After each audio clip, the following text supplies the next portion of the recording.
Hi folks, Brandy here again with North Dakota Homestead, and today I'm going to be making paper cups from newspapers that you can use for your garden plants. So this is an idea of what it will look like and how big it is.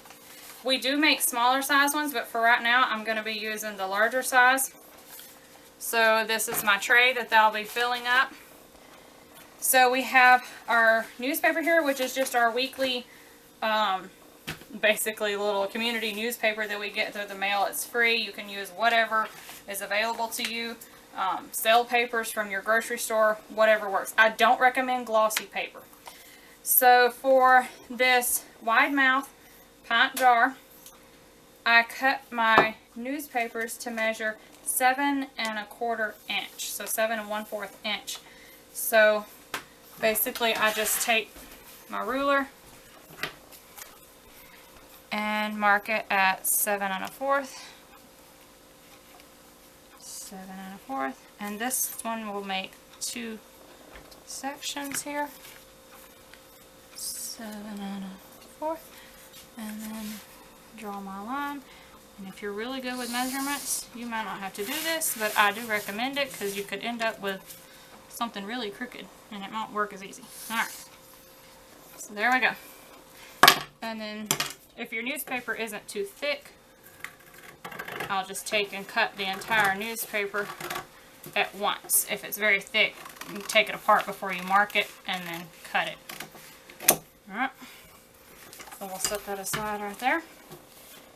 And you do want it as close to straight and as accurate as possible, but it is just newspaper cups for plants that will be put into the dirt, so don't stress yourself over making them perfect. Alright, so we have our strap there. So then we have our stack of newspaper here. So we'll unfold it to be like you would unfold your newspaper, but we'll lay it a long ways in front of me. There. And then you just want to take one sheet. This will make several cups. One sheet here. And roll it snug but not too tight because you will have to take your jar back out. Okay? And because the jar is not completely straight-sided, it'll have like a slight pucker on this end, but this end will be really snug. So you just have to kind of get the feel for it. So this is the rim of your jar here. Set it straight down and tap your jar down till it hits the table or whatever surface you're using. And then you have the bottom of your jar there. So then just fold it down and you'll get your own feel for how you want to fold it down. But you just need to fold it down so it'll hold. Let's see, I didn't do that right. There we go. Here. I got my tape ready over here, so just use a piece of tape or a couple of pieces. It's usually not too hard. They'll kind of stay together. Just tape it down and your jar is still in there. So now is when you take your jar and slide it out. And a staple gun just to hold that flap down so it doesn't get ripped and torn because the plants will be in here for a little while yet. So we staple that down and there's your cup. Alright, so then I'll put one more here and then I'll fill up the rest of it or ever how many I need. Alright folks, here I am back and we're going to start. I've got enough of the paper cups made. I believe I have all I need. And there's that. And then here we have just regular Miracle-Gro potting mix. That's all we use. When we first start our seeds, and we've just started this year, but I'm having good success with it, we use the seed starter mix. Any brand works, but this is what our store had. So the seed starter mix, to me, especially if you're growing something delicate such as herbs, that has worked out greatly for us. All of my seeds I started for herbs, I wouldn't say all of them, 90% or more, that I started in regular potting soil for our herbs, they died. So I think that was a combination of issues, but one of them being I think the potting soil was just a bit rich for them. So just something to think about. You can play around with it. What works for me may not work for you and vice versa. So here we have just our regular potting mix and our cups here. So I'm gonna hold it over here. And I'm gonna, because I'm gonna be putting plants that are already started, I'm gonna fill these about half full. Something like that. And then I'm gonna put just a bit of water in there.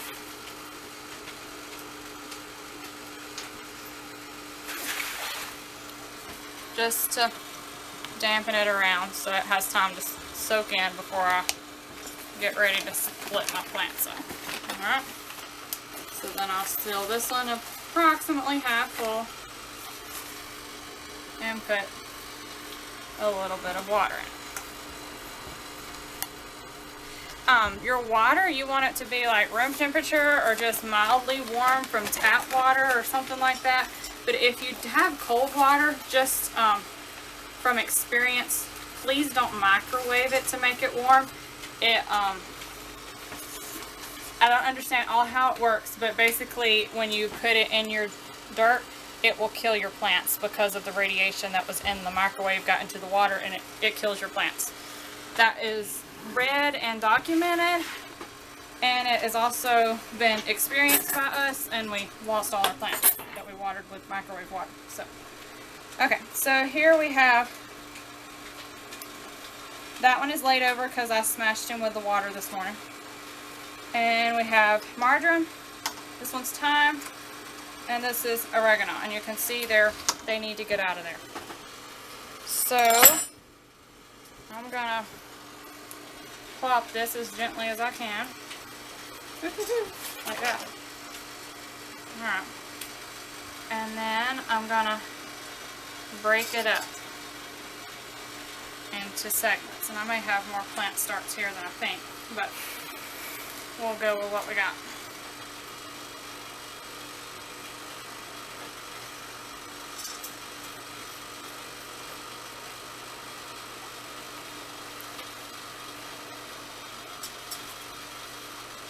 Alright, so I'll get that in just a moment. So then I'll make sure my dirt doesn't have a lot of clumps in it so that I'm not hopefully killing my plant. And fill in around it there.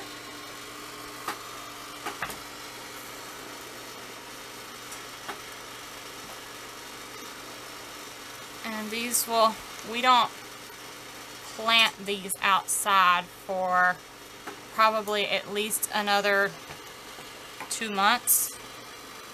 So they'll have plenty of time to grow and get established and look all better. So I'll fill this dirt around in here, and I'll be coming back to show you guys what it looks like when I get a little bit farther along.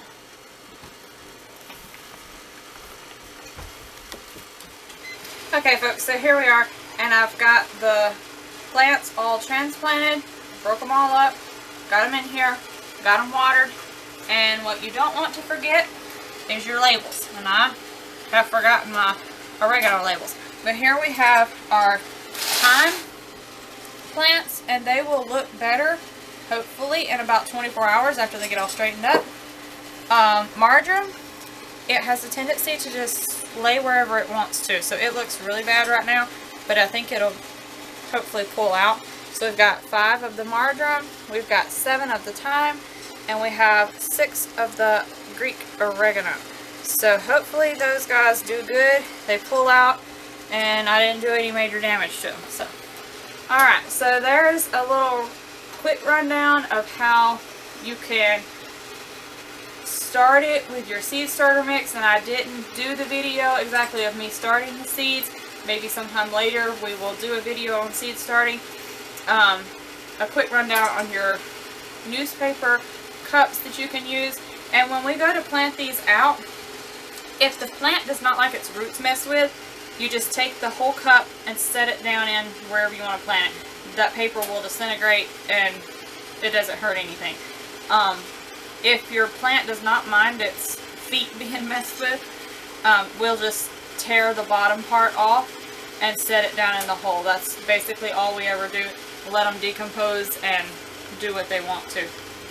So that's how we work those. Worked very well for us. Saves a lot of money and reuses the papers that come in the mail, for normally we just get trashed. So there's that. We'll see.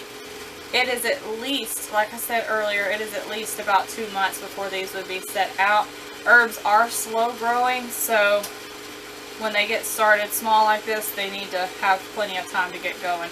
So technically I started these probably 3.5 months before I expect to set them out. So on the back of your herb packets, they will tell you to start 4 to 6 weeks before last frost, and it really, to me, in my experience, it doesn't work out that way. So play around with it, see what works for you, but this is what works for us. So I hope you've enjoyed this. Don't forget to like, share, and if you're not a subscriber yet, make sure you hit that bell to get all of our notifications. So thanks for watching, and have a great day.